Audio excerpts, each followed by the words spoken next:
Ladies and gentlemen, welcome back to your favorite podcast. Riffin with Griffin, yeah. Whoa, whoa, yeah. Riffin with Griffin. Riffin with Griffin. Riffin with Griffin, yeah. Whoa, whoa, whoa. Riffin with Griffin, baby. Welcome back to Riffin with Griffin, your favorite podcast. Today, I'm going to get into Aaron Rodgers got injured. Oh, man, that sucks. Sucks for the season, the league. There was this crazy fight with some cops and at this white wedding. That's the only way I can describe it. It was a white wedding, all right? Other news and notes, SAG-AFTRA update, little thoughts. But either way, welcome back to Riffin with Griffin. Riffin with Griffin, yeah. Whoa, whoa, Riffin with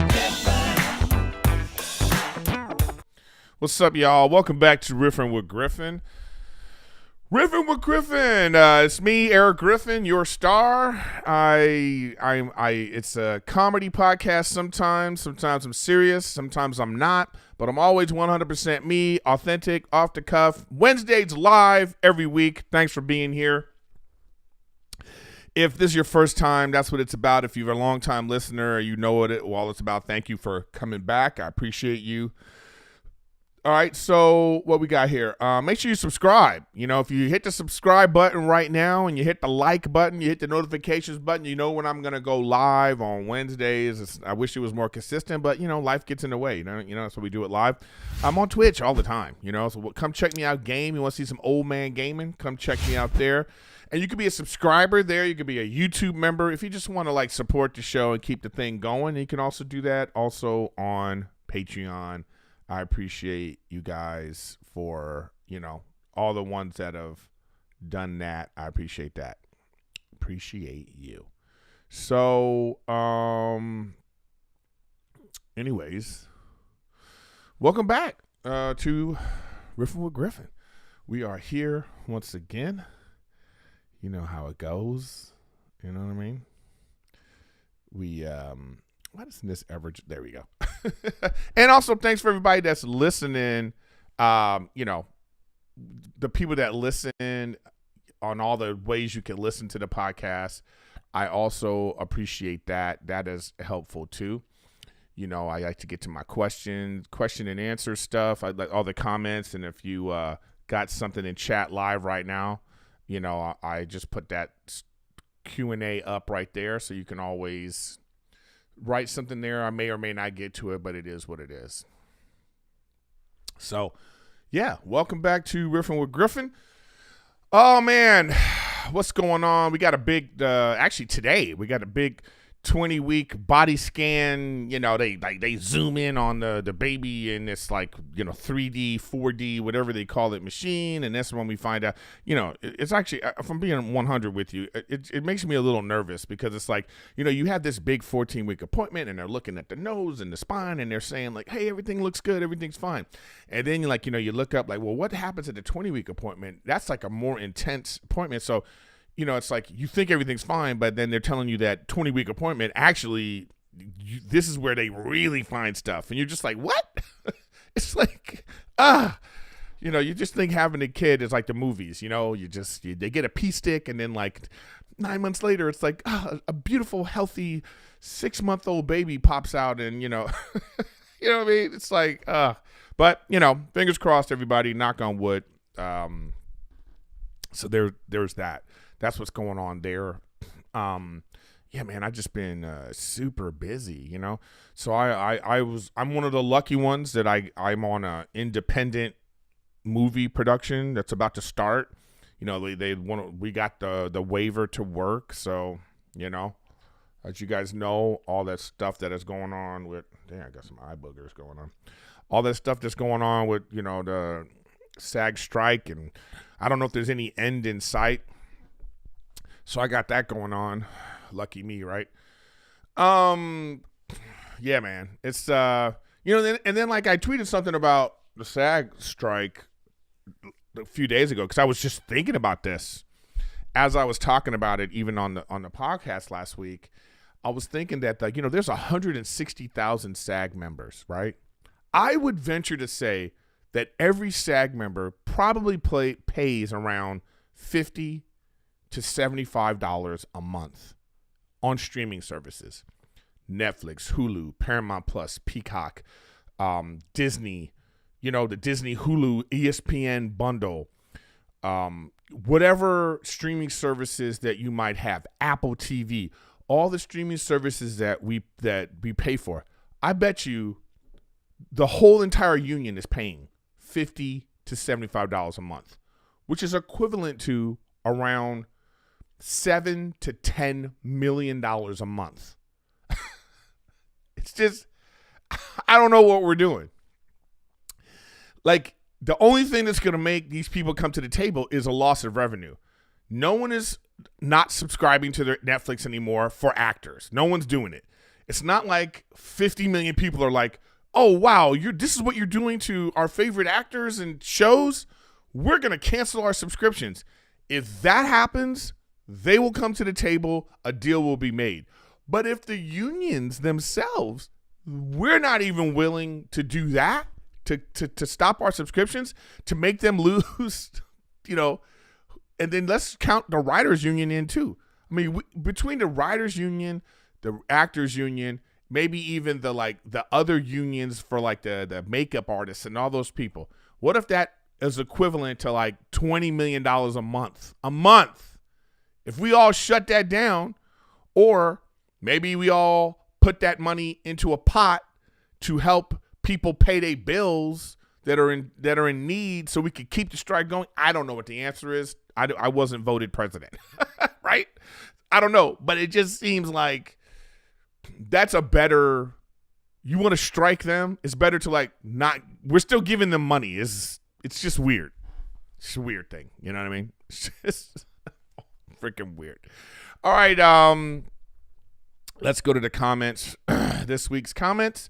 You know what? First, I'll go to the Q&A, see if I have any questions. Somebody said Matthew McAllister, favorite NFL team? I don't know if I have one right now. Just because, you're in LA. I like the Rams because I'm from LA. So if I had to say my favorite, it would be the Rams just because I'm from LA. Well, I'm going to get into this later. How bad do the Jets feel about Aaron Rodgers? This is what I'm talking about today. Okay, I'm not getting into whatever your weird politics. I'm not answering that question. When is the last time you played Halo Infinity? That game is garbage. No one plays it. Go to this site called it's called Player Count. Go to Player Count online. Just Google Player Count, and it'll show you the amount of people playing a game currently online they have they're connected to the servers. No one's playing Halo.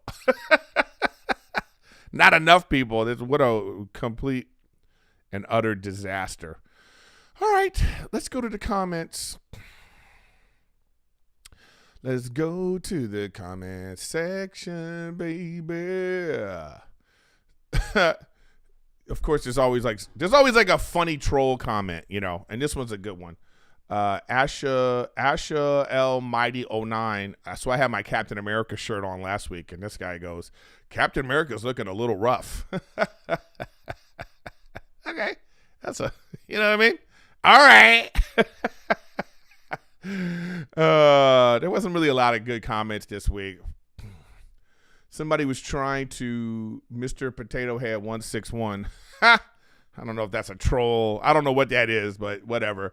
Workers don't deserve to get profit sharing for being in a production since they're not on the hook to pay the bill if the production is a loss. Your risk, our reward. Yeah, I mean, I don't know what that person means by that, but I mean, if it's referring to the strike and I just think that one of the issues is let's just talk about Netflix and their original programming. So if you're Netflix and you're saying, okay, we want some original programming for our platform, so we're gonna go to a production company, we're gonna be like, all right, we're gonna pay you to make this, all right. So here's money to make this production. Here's money to pay your actors and people, and we're gonna call it a buyout. We're buying you out because this is our product that we're going to put on our platform. We're paying for it. We're paying you to make it. We're paying you to be in it. And, okay, it's ours. Thank you for all the work you did. Here's some money for that, and now it's ours. Our mindset is still in the old way because of network and ad revenue. So the old way was, if the show is being played, you should get paid, right? And that's based off because there was ad revenue. Netflix is like, well, we paid for it. This is ours. We made it. We made, you know what I mean? It's like if I commission a painting, this would be like this. Netflix is like, hey, I want you to paint something for me. Here's millions of dollars. Paint this painting. And then they take their painting and they put it up in their museum, right? And they're like, okay, thank you. You've been paid. Now we put the painting in their museum. And then the painter walks into the museum and he's like, wait a minute.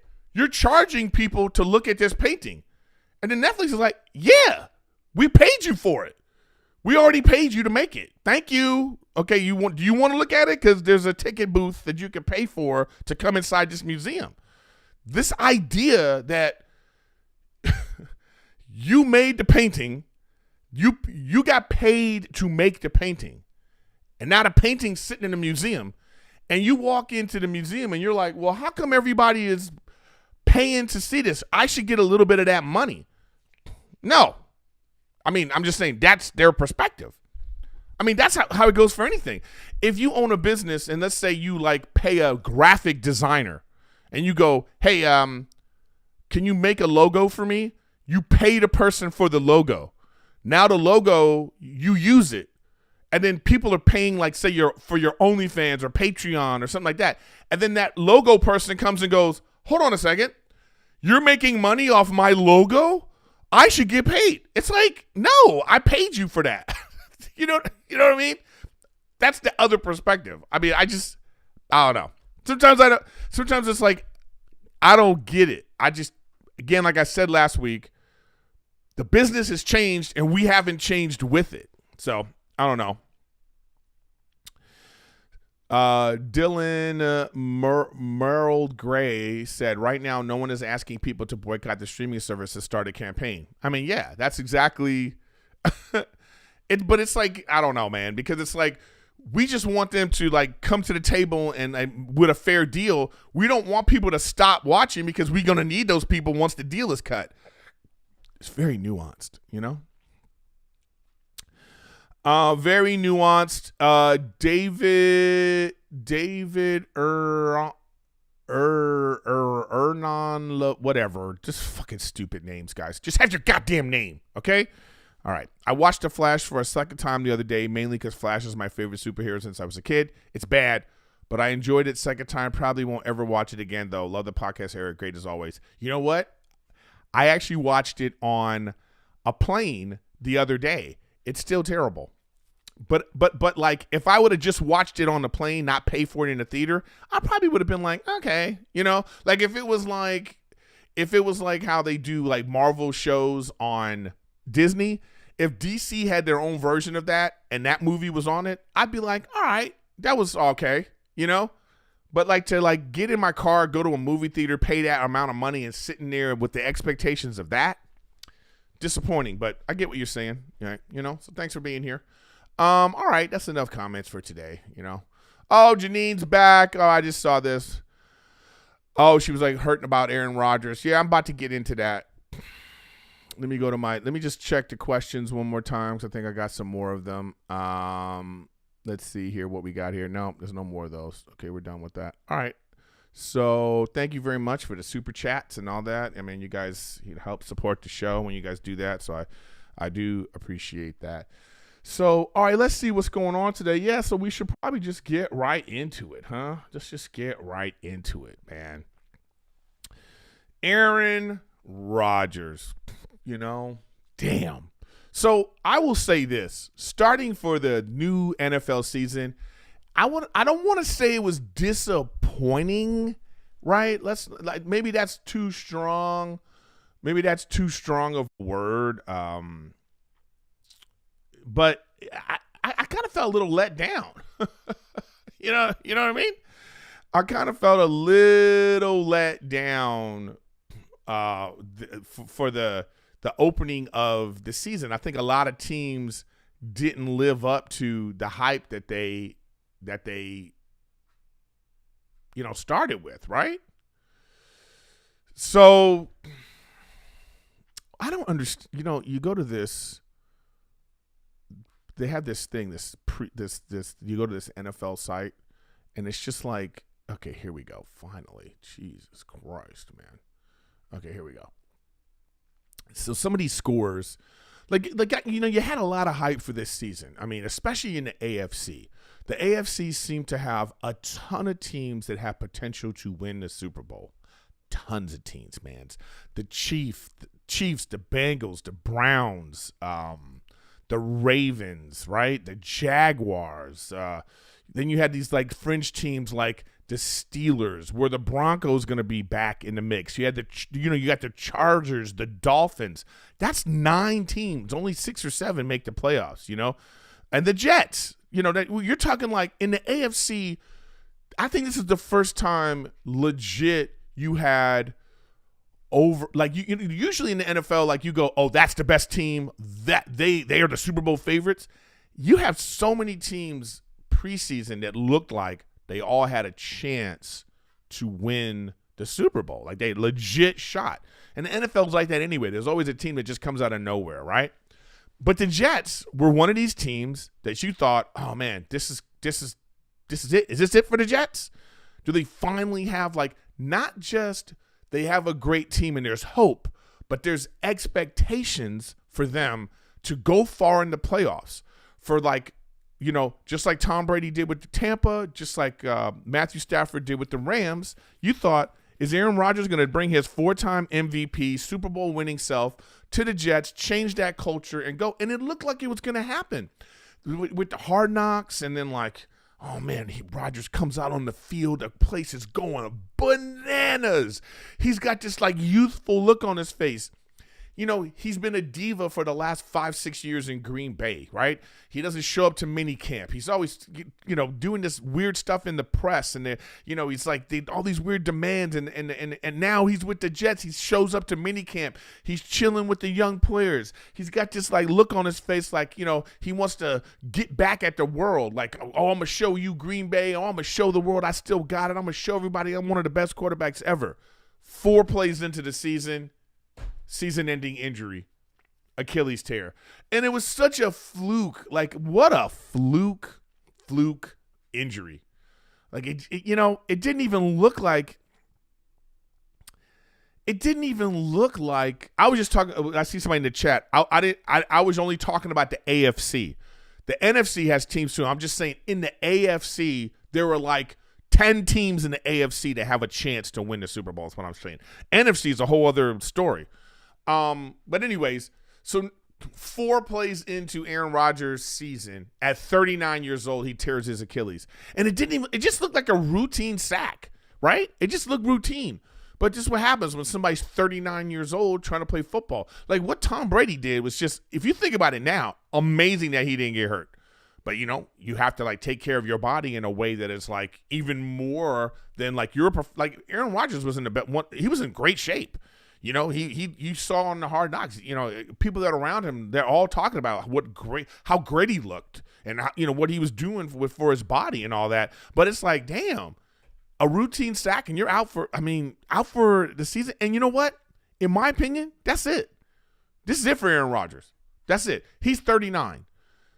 Achilles tear rehab is like 18 months. That's going into the next season. And then is he going to be 100%? Is it, he would have not played football for all that time? What is he going to be, 40, going on 41? This might be the end of a very, very illustrious career, but also disappointing career, right? To be someone with that kind of talent. I mean, Aaron Rodgers is one of the best quarterbacks ever, just eye test. Like if I'm not a big like X's and O's football guy, but I know when I see this guy play football and the way he throws the ball and you're just like, damn, this guy is like just accurate, And And it sucks that his career went out like this. And he's such a polarizing figure too, right? So polarizing. He very much reminds me of Kobe Bryant. Because I think Kobe had the same thing. He was just like this polarizing guy that you loved him and hated him. And then like he ended his career with like 2 Achilles tears or something like that. I think Kobe had 2 very terrible injuries later in life. And he was just, at that point, 35, 36. He tried to come back. No one comes back from those injuries 100%. And when you're already old in terms of professional athlete age, like dog years, there's no coming back from that, And I just think it's terrible. We got robbed of seeing this. We'll never know now. We'll never know. And the team still won. That team is, oh man, with Aaron Rodgers, that team is fantastic. That defense, Garrett Wilson on the as a number 1 receiver, the dude's a beast. 2 great running backs, a stellar defense, top-notch corners. Like, this team was on its way. I just don't know. It was funny to me, like Zach Wilson. Like let's say you're Zach Wilson. You're a professional athlete. You were the number 2 or 3 pick in the draft. Your career is bombing. Your agent is probably like not taking your calls the way they used to, right? And you're sitting on the sideline. Now, this is your idol. It's Aaron Rodgers. You can learn from this guy, and he has. He was talking about it all offseason, like, wow. So he got to watch Aaron Rodgers, and like Aaron Rodgers in his ear, like, oh man, because Aaron knows he's only gonna play a couple years, and he's like, look, kid, I'm gonna show you how to do this, right? And you can see that in preseason, he was like, Aaron's telling him something. He goes in the game, dude throws a 50-yard bomb. You know what I mean? It's like, so then Aaron Rodgers goes out, and you're over there on the sideline. What's going on in his head? I mean, he had to be like, yes. You know what I mean? I mean, secretly, how do you not? And now he's in there playing. And then they're talking to him about it after. Listen, this could change Zach Wilson's life. He was about to be done in terms of like being a starting quarterback, or how about this, in line to get a lot of money. Now he can play himself into $35 million. Like he's never going to get one of those top-notch unless they win the Super Bowl. Let's say he has one of those game managing seasons and he like gets them far and they get to the he might play himself into generational wealth because of this injury. So, but it is terrible. It really is. And I really did think, and I thought, like I was saying earlier, that I think that the first week of the NFL, it was a little disappointing. So the Ravens won against the Texans, but they should. The Texans, they got a rookie quarterback going, but I don't know if the Ravens, I don't know how they looked, right? Then you had then you talk about the NFC. The NFC is so wide open. It's so trash, as a whole. But, Dallas 49ers, man, those 2 teams, man, look fantastic. They really look good. Eagles, listen, I think the Eagles are going to be great. It's just hard. Like, talk whatever smack you want to talk about Bill Belichick. That guy, that's a great coach. And he had his team prepared, and they almost won that game. So I think it's more of a, like, the Patriots were just doing that Patriot thing. They had a lot of time to prepare for the Eagles, but they just aren't talented enough. But they almost won that game. But I still think the Eagles are a top team. So you got the Eagles, Dallas, 49ers. That's the cream of the crop of the NFC. And then you just had a bunch of, like, other stuff. Jaguars look good, right? Steelers, I thought they were going to be better. They looked terrible, okay? The Raiders and Broncos. I mean, can you imagine the Raiders are number 1 in the AFC West? That's another thing that was disappointing. Kansas City lost. Chargers lost. Great game, though. Best game of the weekend was the Dolphins and Chargers. My goodness. Tua looks like an MVP. So, it was a little let down. I thought it was a disappointing first week, and then Aaron Rodgers going down really, really just made that first week like, it's like, damn, dude, that sucks, right? That sucks. But, here we are. We're back at it. So we'll see what happens next week. So, if a football fan or not, you will be hearing about football a lot from me on this. Yeah, somebody, Isaac in the chat, Seahawks look bad too. Yes, Seahawks did not look good. I just think it's like, first week jitters, I guess. A lot of expectations on people, on teams. So we'll see where they go from here.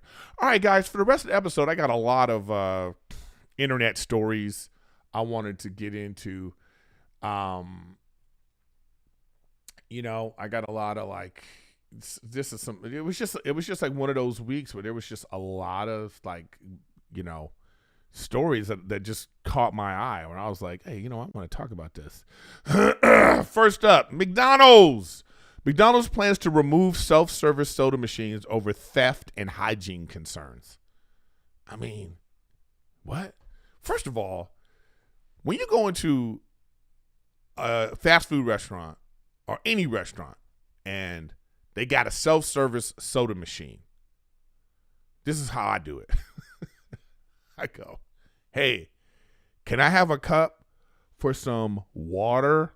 And I put up my air quotes. If they give me the cup, they know I'm getting soda. Like, stop. What we talking about? Oh yeah, the water's in the same place as the soda. Yeah, I'm gonna get a Sprite. Sorry. So is this the theft they're talking about? I think theft is a strong word for getting some soda in a cup while you just paid, whatever you paid for your meal. You got a Big Mac and a large fries, and you're like, I just had some water, and you get a little Sprite. I mean, is that theft? I guess. I mean, technically, but then the hygiene concerns, that's something that you don't even like to think about. You don't even want to think that, like, somebody's going up to the soda machine and they're like touching it with their hands, the spout, or how little kids are. They walking up and they just putting their lips on it, and I don't know. It's like I remember seeing this really crazy story in a Whole Foods. There's a guy in the Whole Foods where the food is, and he's drinking soup out of the ladle. He's putting it in and then putting it back in. I mean, there are people like that out there. I just feel like we don't like to think about it. But why would this fast food place care about hygiene?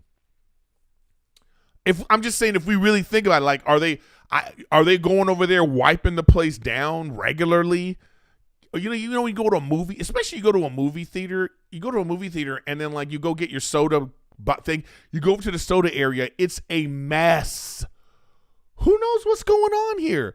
People aren't washing their hands. Who knows what people are doing? It's like, when you go get a lid for your cup, everybody's hands are touching the lids. Everybody's grabbing stuff. So it's like hygiene concerns are always a thing. It's always a thing. So I just thought, I was like, okay, so McDonald's. And then the reason also is like there's so much like delivery now. I don't know how many people are actually going into the restaurants and eating food. I mean, we're not going to call McDonald's a restaurant, but you know what I mean. So I just thought that was like a weird thing that they were like. I wonder how many other places are going to do this. They're just going to get rid of and we'll get the soda for you. I mean, it's kind of like, it's like, I mean, it was lazy. It's kind of lazy. It's like this kind of like self-service when you go to the supermarket. They're just trying to remove jobs from people. And this was one of those things where it was like, all right, well, now we don't have to do the sodas. Here's a cup. Go ahead, get your soda. I mean, they had to know people were going to, like, it's weird because like when you go to certain places, it's like free refills. So if you have a place that has free refills, then if somebody that like got a water cup is just getting some soda, is it all that serious? But who knows? All right, next up. This one I thought was like, this is a sign of the times, man. A Virginia House candidate called out for resurfaced porn videos. All right. The internet, pre-internet, people could have a past. Pre-internet, if you did some stuff in your youth that you say we're not proud of, or, you just made young people mistakes, or you just had young people experiences before the internet, it was the past. The past was the past. And who am I? What am I now? The internet, now, so, you know what I mean? So we didn't know anything about people. So it was like, whatever. Okay. If something surfaced, we'd be like, whoa. But like, it's none of our business. The internet has made everything our business, and you are whoever you were for the rest of your life. That's just how people think now. So if you did something in your past and it's on the internet, that's who you are forever. There's no growth. No one could grow on the internet. No one could be a new person, a better person, or learn from anything, because if you said something in the past, if you did something in the past, that's who you are for the rest of your life on the internet. I mean, the internet basically, but people change. People change where a hoe can literally become a housewife. You know what I mean? The internet's the only place that can happen, because you look at somebody's Instagram from like they're 19, 20, 21, 22, and they're on the internet wilding out, just thirst traps and all kinds of stuff, and then they turn 28, 29, 30, and they met someone, and now they had a baby, they're a family person, and now their pictures are different. They're looking at, they're, you know what I mean? It's like they've grown. So that's what I feel about this. This lady had some fun in her youth. Maybe she was, she was like, she needed the money, or maybe she was just like, oh, this could be fun. And now it comes out. I think it's unfair. I think it's an unfair characterization to like look at somebody, let people show you who they are now. I mean, it's not an absolute thing, It's like, I hope she just addresses it and just be like, look, I was young, I did this, it's fine. Here's who I am now. If you have a problem with that, well, I'm sorry, but this is what I'm trying to do now. It's just, it sucks, man. It's like everything we do on the internet stays on there forever. And it's a shame. It's just this new world that we live in, as opposed to like, I'm old enough to remember when we didn't know nothing about people. You know what I mean? So I feel for this lady. I don't know the whole story. This is just my general thoughts about this subject, not necessarily this person, but I just think that I'd give people some grace, find out. I think we need to do some more research, but this is the kind of thing the internet just attacks, man. You find out somebody did porn, and next thing you know, you're like, whoa, they're the devil. You know what I mean? You know what I'm saying? It's like crazy, man. It's crazy, but like I say, I feel for this lady, and I hope that she, I hope it works out, All right, in AI news, I love talking about AI. So Tim Burton seeing his animation style imitated by AI is like a robot taking your humanity. I think that's an extreme view of it, but I get it. But there's another view of this could be like, when you have such a distinct style that you have a style. It's like when a comedian is doing like someone's voice, an impersonation. When someone does an impersonation of someone because of like they have these mannerisms and all this, and then you see that, we always appreciate it. When a human being does an impersonation of like whoever, we're always like, oh wow, that's amazing. So I think this is equivalent to that.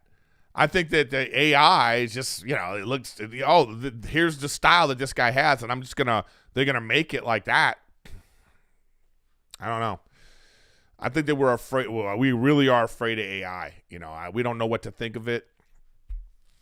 It's crazy how it has such an evil connotation now. When you look back at, when like movies like Jurassic Park came out, and, all the Terminator and all the things we used when it was just called computer generated, CGI, computer generated images, or whatever that stands for.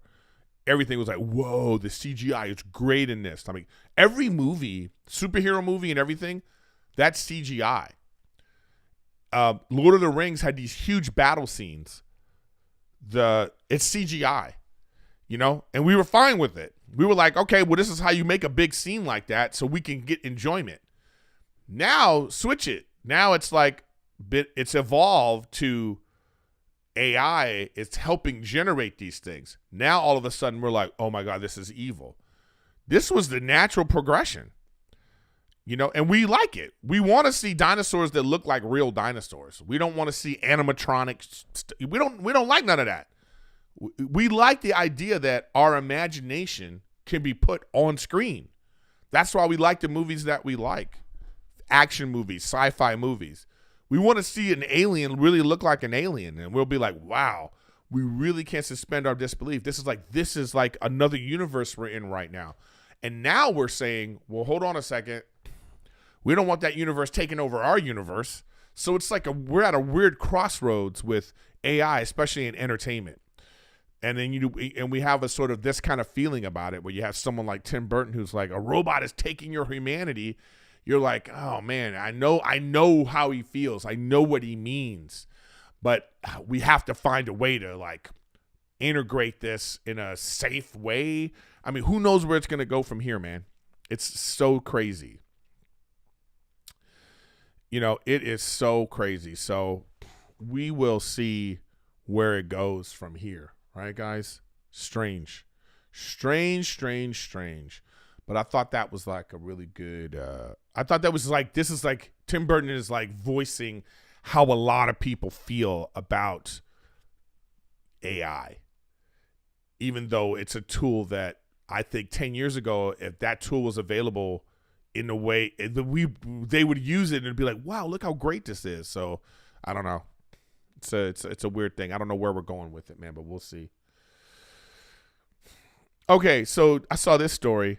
A husband abandons wife during connecting flight for being late, and the internet is taking his side.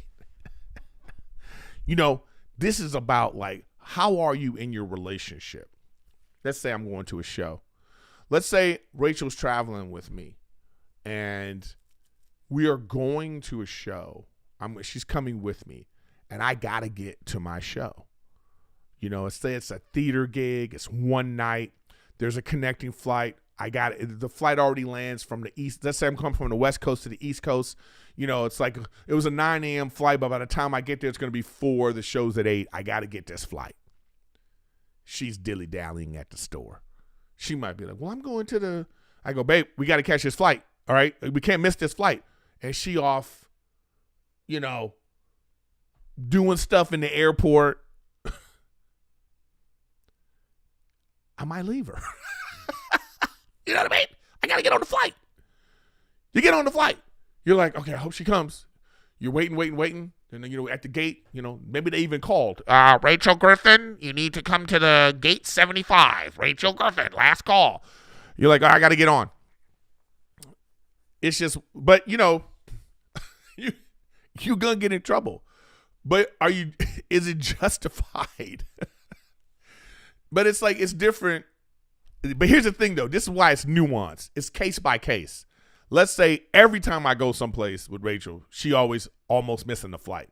Every time I go with her, she got to go shopping at the airport. Every time, you know what I mean? If it's one of those cases, then it's like, you're like, all right, listen, I'm getting on this plane. All right, so whatever you doing over there, hurry up because I'm getting on this plane.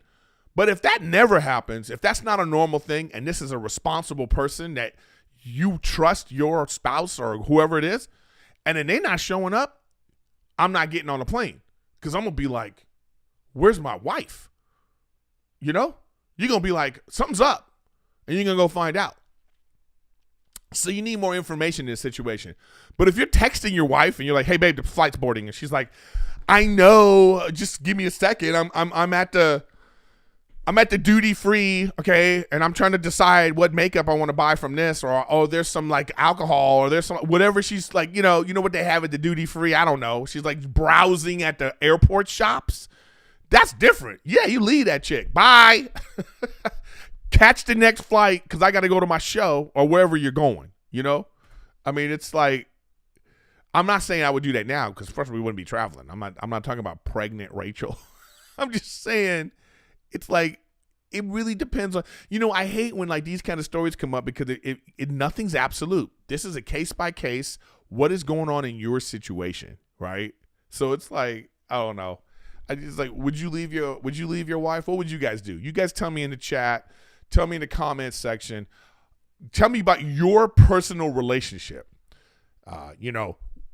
If you're getting on a flight and your wife, girlfriend, she's nowhere to be found. In your relationship, are you leaving her?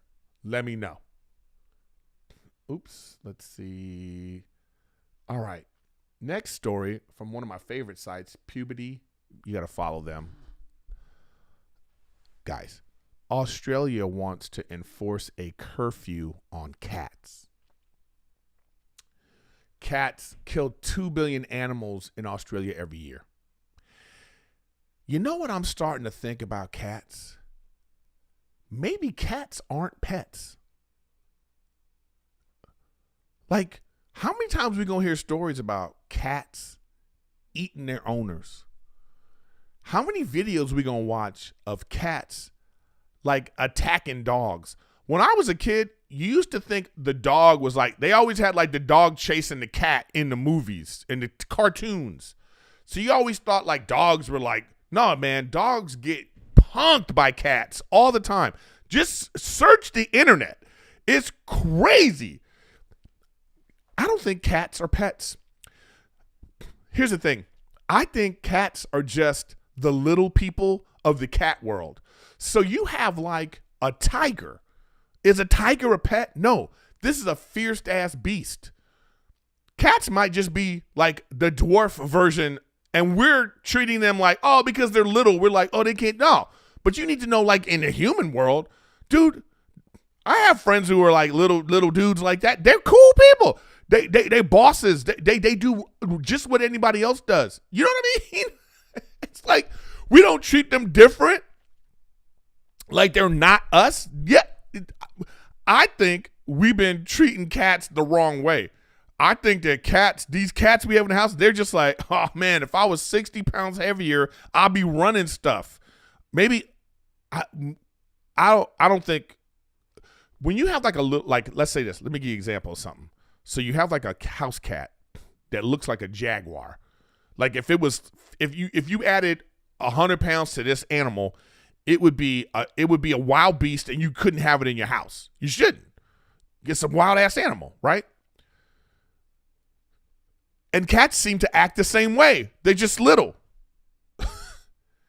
Dogs, whatever the biggest dog is, a mastiff or some dog, even a little chihuahua, they pretty much ultimately have the same personality in the sense that they're a loyal dog. They know their place. This is a dog. Even a wolf, if you domesticate a wolf, they ain't acting wolfy, you know?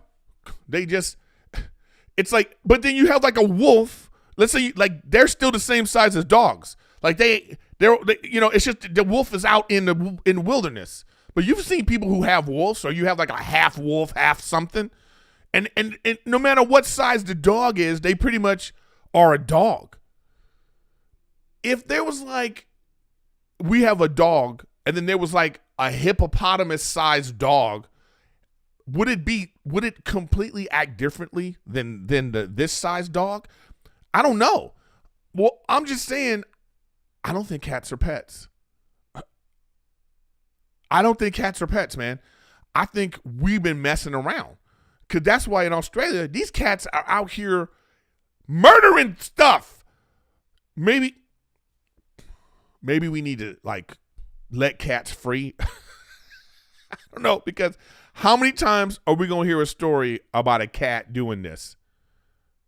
You know, I know there's a lot of cat people out there, like, cats are independent. Maybe they don't want to be there, man. That's just, I think we're starting to find out that cats are freaking dangerous. All right, next story. So, you know, this story is going on right now. As you guys know, Danny Masterson from That 70s Show, he had a rape trial. He was accused of raping 3 women. There was a mistrial, and then they had a new trial, and they found him guilty, and he's going to jail for 30 years. He's going away for 30 years. He was found guilty of his crimes, okay? That's due process worked itself out. He had his trial. He was found guilty, okay? Now, Ashton Kutcher and Mila Kunis are friends of this guy, and they wrote a letter to the judge being like, hey, can you show some leniency to our friend? You know, all right. And so now the internet is going crazy. The virtue signaling is out of control. You know, everybody wants to show how much they are anti-crime and they're on their channels like, these people are terrible. Now listen, man, I personally feel like this is a very nuanced thing. I think that, if you're like, people act like they would turn their back on all of their friends, they would turn their back on their family members, that they would turn their back on anyone who was in that situation. So you're saying to me, your brother is accused of this and found guilty, and then you would just disown him. You might. Listen, you might. But what I'm saying is, I don't think there's anything, this isn't the worst thing in the world to support your friend. I think that they're saying, I don't believe that they condone his behavior at all. I think they're just saying, hey, judge, 30, maybe 25 years, he's guilty. His life is over. He is guilty of his crimes. He will always be now a criminal. And his friends just want to be like, hey, can you show some leniency towards him? And because they did that, they're now being vilified as if they agree with his crimes and everything, because that's what the internet likes to do. People like to, go on their I'm a good person patrol and show their 1,000 followers or whatever. Like, look at me, everybody. I'm against this and they're terrible. They're terrible. Who's that for? Who's it for? Who's it for? Why? Like, there's nothing in you to have some grace for someone, some compassion for any situation. And I'm talking about people that are not in the situation. If you're a victim of Danny Masterson, hell yeah, you might want this guy to die. It is hard for us to go to any victim and be like, hey, can you show some mercy for your victimizer? I am totally understand if that person is like, hell no, I hope they die a slow death. I get that. And I also get, even because it happens, victims come forward later and be like, I forgive this person. And there's people that do that too, And then when it gets to the justice system works it out and they go, all right, well, we're giving this person this amount. Sometimes it's not enough. Sometimes a crime is committed and then they don't get enough time. Or sometimes a crime is committed and they get like a bunch of time. And if you're a friend, family member of that person, and I'm talking about a longtime friend, like 25 years you've known a person or whatever, and if you want to like be a character witness, just to be like, listen, I know my friend did something wrong and they are guilty, and you're like, well, can they get 25 years instead of 30, 20 years instead of 30? I don't know, whatever the ask was or whatever you're trying to like help your friend out. I mean, I don't think you're a terrible person because you do that. I don't think you condone bad behavior because you do that. I just think you're being a good friend, And, someone else might be like, I think being a good friend is like just totally disowning them, So it's like, I don't know. It's like, it's a tough thing. You know what I mean? I just feel like they're being unfairly characterized is what I'm saying, And it's just like, they were just trying to, they're trying to write a letter for their friend, and that's all. I don't think they condoned this, but I'm sure they were mortified by the what the guy was accused of and the fact that he was found guilty. It's got to be like, damn. When your friend is found guilty, when there's actual evidence, when there's a trial, 2 trials, and your friend is going away for 30 years, man, what do you do? What do you do? I'm just saying is I don't think that I would – what I'm saying is I don't think that I would just abandon, depending on what it is. You know what I mean? It's like, let's say Danny Masterson murdered 3 people. Then what do? You're going to be like, oh, man, I can't talk to this person ever again. Say, what is your line? So you might feel that way, too. You might be like, well, my friend did this to these people, so I'm done with you get out of here. It's just like, it's so like, I don't think it's like we're not in it. So that's the thing, too, is what I'm saying is the internet gets involved, and then they're like, whoo, we got to stay away. The internet gets involved, and they don't know all the facts or anything. They have no compassion for anyone in this situation. It's just about getting their point across. I guess that's really what I'm talking about, is how we address these things. And I just think it's unfair. I think it's unfair to the victims. I think it's unfair to these people. And then, so whatever. All right.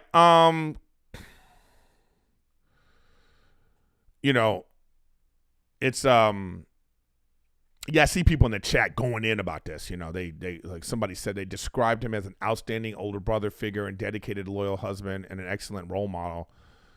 And then it's like, it's like that's what they knew of him. So they're just, it's like, what I think is unfair, that was public, that they put that out into the public. You know what I mean? It's like, all I'm saying is like, you're supporting your friend and then like they're using that against you to characterize you in a certain way. I mean, it's like, does everything have to go on the internet? You know what I mean? It's like, damn, that's the sucky part about it. But just, I get it. Like I get it.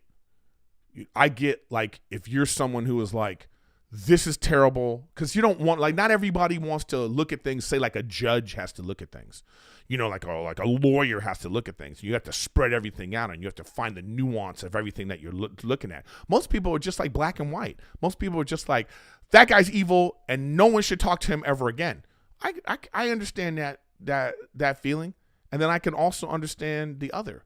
It's just the way my brain works. When you're a comic and you have to like look at the nuance and minutia of everything, you could see like, okay, I could see them not being evil people because they're just trying to support their friend. And I can see the other side too of people who are victims, close to victims, or even these victims in particular being like, no, I want that guy to burn in hell. I just feel like the internet should stay out of it. All right, lighter note. So, yeah, that's my word. I say nuance all the time because there's no nuance on the internet. Okay? So you people in the chat are like, why does he say nuance all the time? Because a lot of times y'all lack the ability to see the nuance. Not everything is black and white. Most of life is in the gray area. Learn that, bitch. Okay, Rotten Tomatoes. So this is something I feel like we all knew about, and we just didn't say anything about it. A PR company reportedly paid movie critics directly to manipulate multiple films' Rotten Tomato scores. This is why I say critics are useless. I mean, what do we need critics for at this point? What do we need this for? Because now we've already felt this way anyway. When you go to a Rotten Tomato score and there's some movie that you go, what is this movie? And then maybe you even watch it and you're like, well, man, that was an artsy mess. It's not fun at all. And then the critics give it like a high score. And then you look at the people who watch it, actual people, hundreds of thousands of people who maybe go to this site and go click, click, click, click, click. And you're like, there you go, well, there shouldn't be that big of a discrepancy. You know what I mean? I just think that there shouldn't be such a big discrepancy between what critics think and what the people that went to go see it think. The only one I care about is, what do the people think when they went to see it? Did a large number of people go see this movie and most of them liked it? Then I'm going to be like, oh, well, maybe I'm going to go check that out. All right. If like a large number of critics go like a movie and then a large number of people that watched it don't like it, it's like, whoa, what are these critics looking at? I don't know. And then now we come to find out that they're being paid? It's like, man, is there no integrity at all?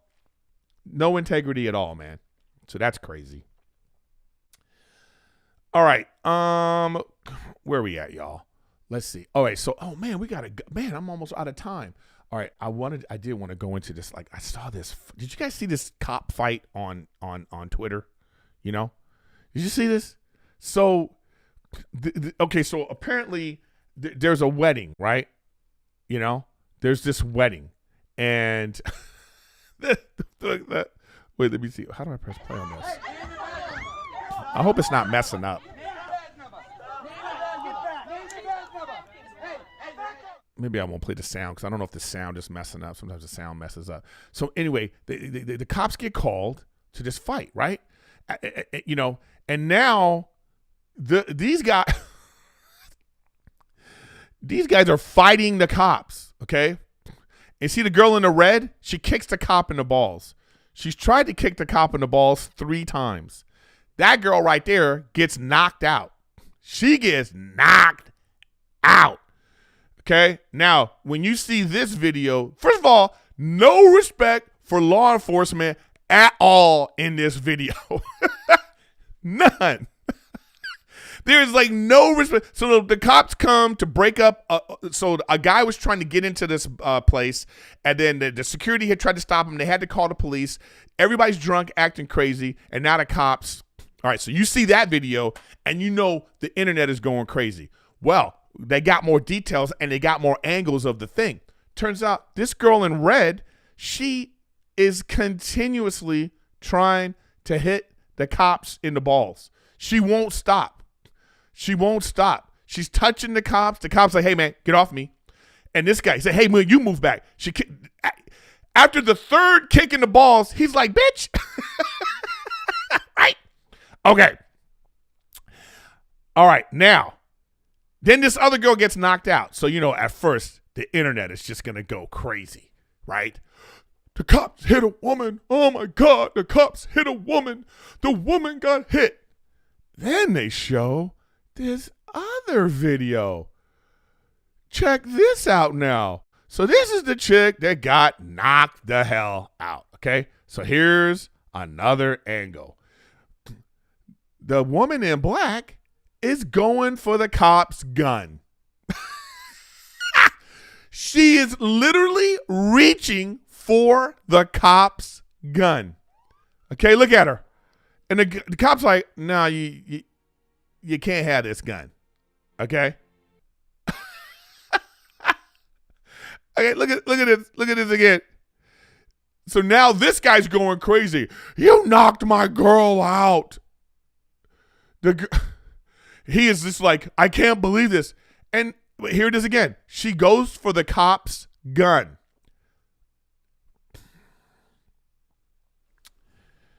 What am I feeling on this?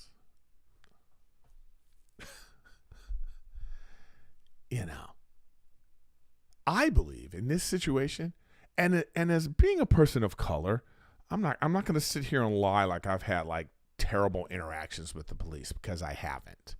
When I was a kid, I did have one incident when I was a kid where I felt that the cop was being racist.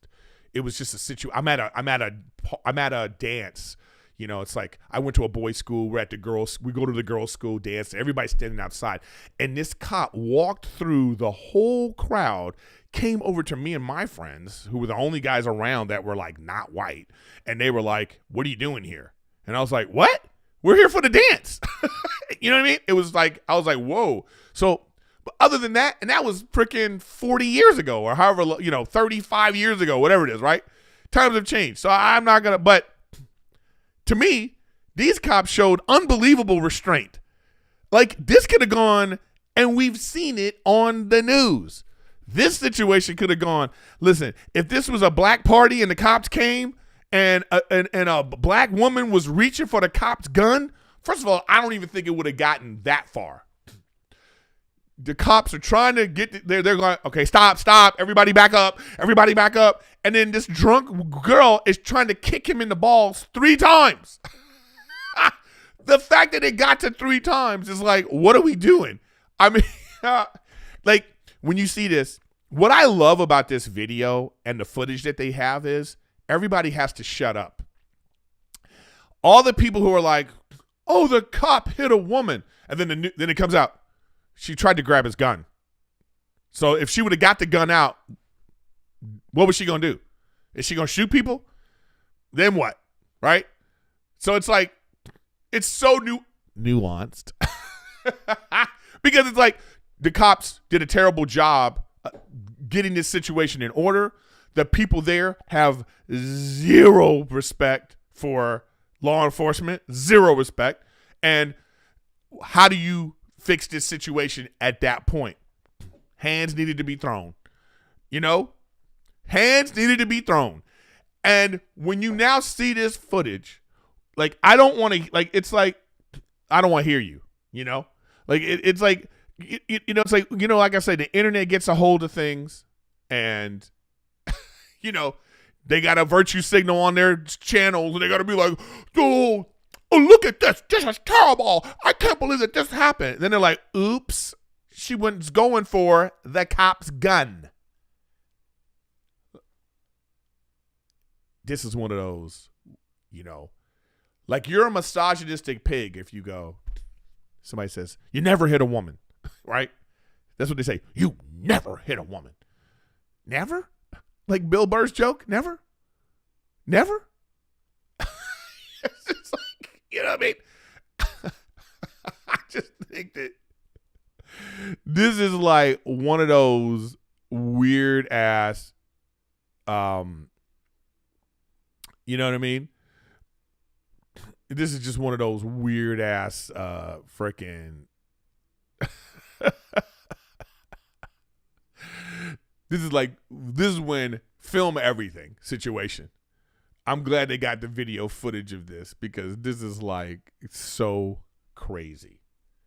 You know, what a complete crazy utter situation.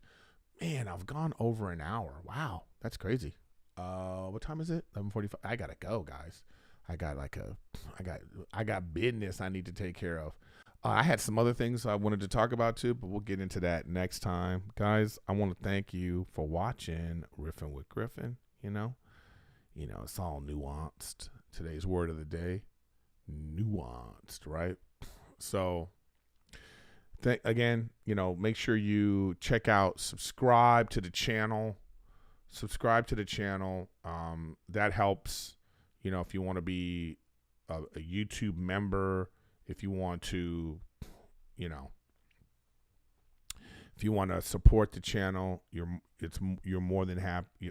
I've been more than happy for you to follow me on Twitch, subscribe on Twitch, or on Patreon, be a YouTube member, be a YouTube subscriber, be a Patreon member, all that kind of stuff. It helps me out, helps the show. And look, guys, where's oh, here it is. Just real quick, we have to do, obviously, we have to finish off with that rap recap. Shout out to my boy Chris U, because he be making those dope beats. Aaron Rodgers is out. He got to get that shout out. Might have ended his career. He's at home in fear. All his peers sending out that love. Even Jordan Love. Woo, they had a fight. That shit ain't right. That girl got smacked. Now she laying on her back. Thank you for watching Riffin with Griffin. If you want to send a beat, send me at eric@erikgriffin.com. If you're a budding producer, thank you for the comments. Thank you for being here as usual, letting me talk off the top of my head. Very nuanced conversations today. I'll say it again. If you don't like it, please don't ever come to my channel again. People don't like to analyze things and think things through and really look at the whole picture. Thank you, those people, for being here that like to do that. Everyone else, you're going to do what you do. But thanks for watching Riffin with Griffin, and I will see you next week.